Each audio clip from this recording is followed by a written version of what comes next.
कि मैं आपका अभिवादन नहीं करना चाहता हूँ। आज तो सिर्फ अभिवादन अगर है तो शहीदों का है या हमारे सैनिकों का है, जिसके लिए शायद मैं यहाँ प्रस्तुत हुआ हूँ।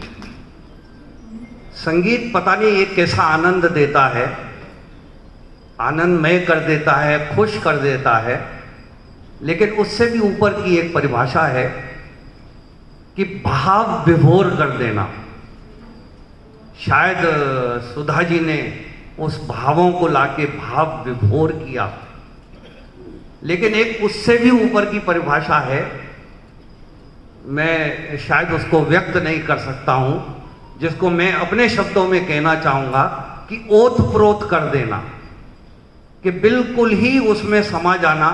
अगर आज मैं किसी शहीद की गाथा सुनता हूं, किसी शहीद का गीत सुनता हूं, तो मैं शायद वो मनोरंजन के लिए नहीं सुनता हूं, वो आनंद नहीं देता है, वो भाव विभोर नहीं करता है, वो ओत-प्रोत कर देता है।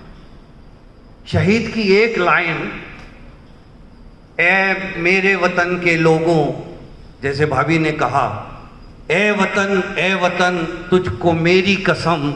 एक थोड़ा सा लाइन पे ध्यान देना, शायद हम इसको वो म्यूजिक में सुन के भूल जाते हैं। ए वतन तुझको मेरी कसम, तेरी राहों में सर तक कटा जाएंगे।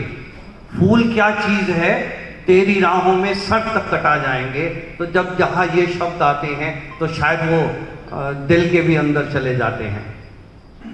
मेरा रंग दे बसंती चोला, शहीदों के लिए कैसे जिस समय भगत सिंह और तीनों दोनों बिल्कुल ये गाते हुए, शायद उस समय उनके मन में यही रहा होगा, मेरा रंग दे बसंती चोला माई, रंग दे बसंती चोला। दम निकले इस देश की खातिर बस इतना अरमान है। दम निकले इस देश की खातिर बस इतना अरमान है। एक बार इस राह में मरना 100 जन्मों के समान है। मतलब कितनी बड़ी परिभाषा एक शहीद की, शायद इसकी कोई सीमा नहीं है। इसी तरह से मेरा जो एक जवान है जो सेना पे खड़ा है, उसका कुछ कहना है कि गजरे की खुशबू को महकता छोड़ आया हूँ, गजरे की खुशबू को महकता छोड़ आया हूँ, नन्ही सी चिड़िया को चहकता छोड़ आया हूँ। मुझे अपनी छाती से लगा लेना ए धरती माँ, मैं अपनी माँ की बाहों को तरसता छोड़ आया हूँ। मतलब एक सैनिक, हमारे परिवार में शायद मैं 2 घंटे भी लेट हो जाऊं तो बीवी के 2 फोन आने शुरू हो जाते हैं, बच्चे नहीं आए तो हम व्यथित हो जाते हैं। और वो सैनिक जो शायद जॉब क्या कर रहा है, अपनी जान को देखे, शायद उससे बड़ी मैं उस महानता को जितना भी नमन करूं उतना कम है। तो उसके लिए एक छोटा सा गीत है, थोड़ा जरा लंबा है तो मैं लेकिन चाहता हूं कि आप सब सुने और उसको एंजॉय करें। तुम बना लो मेरा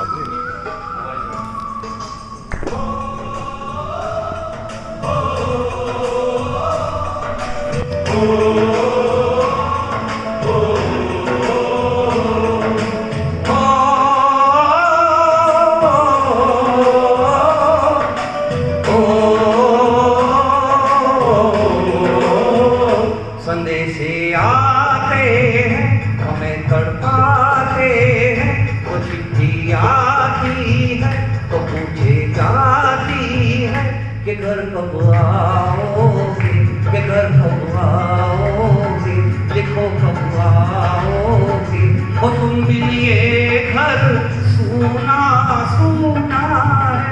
संदेशे आते हैं, हमें तड़पाते हैं, तो चिट्ठी आती है तो पूछे जाती है कि घर कब आओगे, कि घर कब आओगे, देखो कब आओगे। वो तुम फिर ये घर सूना सूना है।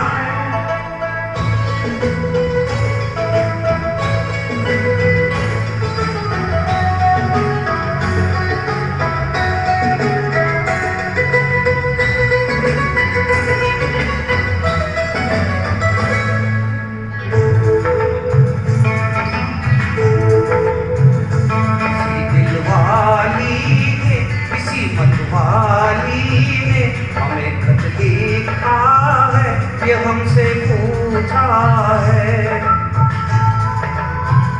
किसी की सांसों ने, किसी की धड़कन में, किसी की चूड़ी में, किसी के गजरे में,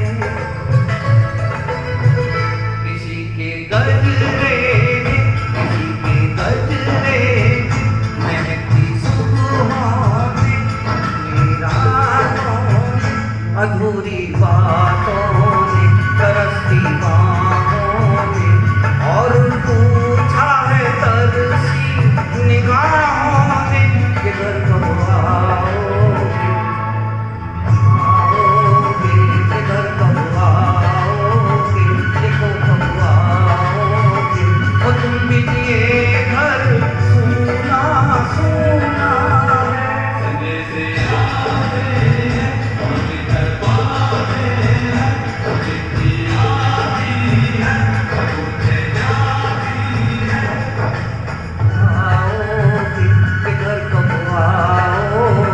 लिखो कब आओगे, और तुम बिन ये घर सूना सूना है।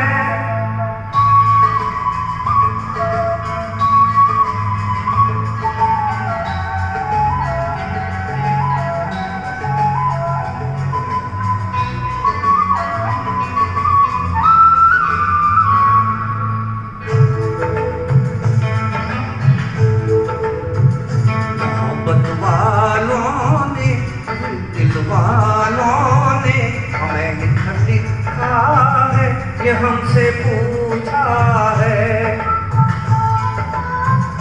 हमारे गाँवों ने, आम की छाँव ने, पुरानी पीपल ने, बरसते बादल ने,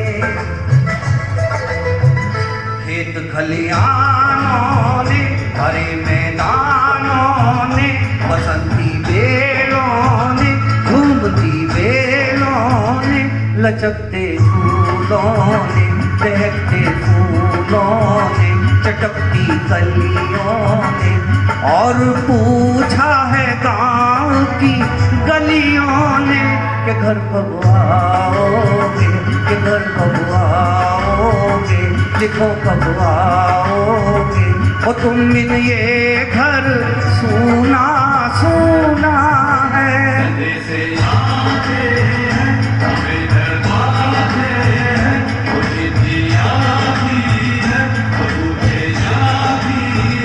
कि घर कब आओगे, कि घर कब आओगे, लिखो कब आओगे, और तुम बिन ये घर सूना सूना है।